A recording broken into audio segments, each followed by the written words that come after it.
انو حالته می زړه دی افغانستان افغان سوپرمارکیټ دا بل سوپرمارکیټ دی چې د ذبیحه حلال غذا لري. راځي تاسو ته وخم چې دې سره کوم ډیکور کړه سره کوم تنظیم کړه دی. ماشاءالله تاسو ګورئ دا حالته په افغانستان کې چې د زموږ سټورونه سره کوم ډیکور کړه همدغه څه دا ته وګور نو دوستانو دلته راغلي دي. السلام علیکم. السلام علیکم. اجازه چی حال دارین؟ خوب هستید؟ جوستین؟ اینجا سر افغان است؟ بله این استور از برادر ما فواجان است. تقریبا حدود 10-15 سال است که دمی دیوانی دکان 15 سال و بسیار نام خدا یک استور بسیار خوب، بسیار یک دست باز داره، جوان بسیار خوب، روی بسیار خوب داره.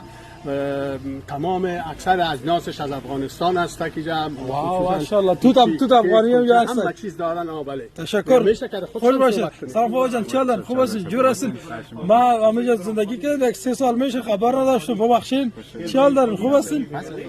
چطور است کاروبار؟ شکر خدا است الحمدلله. افغانای ما میان ما پر برکت ما رمضان است همه میان سودایی ده میگیرن کلچه داریم و همه چیز که خوش باشین. کسایی که اگه بخواین استور جور کنن چی برش نصیحت داری؟ بیان خوش بیان به اصطلاح یعنی کار بگویی که اگر استور کار سخت است. کار سخت است. شما گفتین ذبیحه چیز هم دارین؟ گوشت هم دارین؟ بله دکان به اصطلاح طرف ببین فرق ببینیم. خودتان قصابی دارین؟ اصلا خود پشتر چیز داریم که کشتارگاه از دیگه جای من. کشتار باز چقدر دور از شما؟ از ایندیانا میاد. از ایندیانا میاد. هر چیز هر نوعی که به اصطلاح چیزای افغانی یعنی نامش چیزی که بگیم میوه خوش هر چیزی که این چارمغز این از افغانستان خونه است. چارمغز این زیادترش از کالیفرنیا میاد. از کالیفرنیا میوه خوش که معمولیش که کلش از افغانستان است. ماشاءالله ماشاءالله. اما خب تو تا میفهم که از افغانستان است. تو تا افغانستان است دیگه. انجیر وای انجیر خوبش است.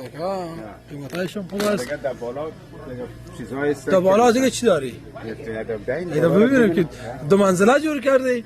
بله دوستای لغمانی لغمانی مواری لغمانی چال رفتی از جای کم زیاد استفاده کردی. کلچار خود دیدم. آی کلچار دیدم. ببینیم بیا که دوستای عزیز دا پاس منزل و دا زینت تاسو خیمه تاسو وګورئ چې دا لارسم دلته دا ساتوره دی ساتونه وګورئ. خا او ماشاءالله دا خو دا څومره ښایسته ځای دی. سلامونه. زه دغه ویډیو اخله مقصد دا که تاسو مشکل لرئ چې رانیسئ. ماشاءالله. یعنی چیزایی است که بازار که نامش چیز افغانی که بخواید او بیادر ما خیریجه ندیده بودیم.